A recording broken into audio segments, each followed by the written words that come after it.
يعطيك ربي الدنيا ماشي معناتها الدراهم، يعطيك بركه تعيش بها.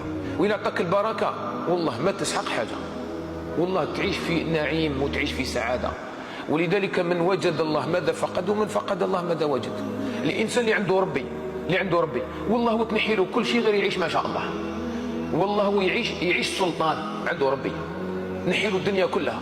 واعلم ان الامه لو اجتمعوا على ان ينفعوك بشيء لا ينفعوك الا بشيء قد كتبه الله لك، ولو اجتمعوا على ان يضروك بشيء لا يضروك الا بشيء قد كتبه الله لك. ما كاينش فيها حكايه، كاين الله. ولذلك الان وكي تفقد ربي خسرت ربي، خسرته، ماكش مليح معاه. الاذان يأذن انت ما تصليش، ما تذكرش الله، نهار كامل عايش، ما على بالك تاكل بيمنى ولا باليسرى، كيف عايش كيما حبيت انت، ما عندكش حاجه تمشي بها وهي القانون تاع رب العالمين. ما راكش تسال كيفاش هذه السنه، كيفاش هذا التوحيد، كيفاش دين الله عز وجل، كيفاش نخدموا به، ماكش ما على بالكش كاع بالدنيا وماشي وخاسر رب العالمين. يا والله وتكسب مئات الملايير والامه كامل تحيلك، والله غير تعيش خاسر.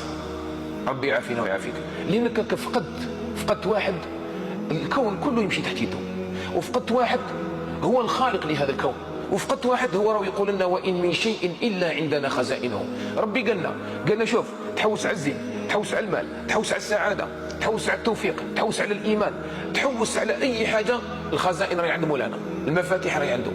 فلذلك اكسبها مع مولاك، تعيش في راحه تامه وتعيش في سعاده. وارضى بما قسم الله لك تكن اغنى الناس. اتعلم، ما تقولش في راسك بانه يا الدنيا يا الاخره.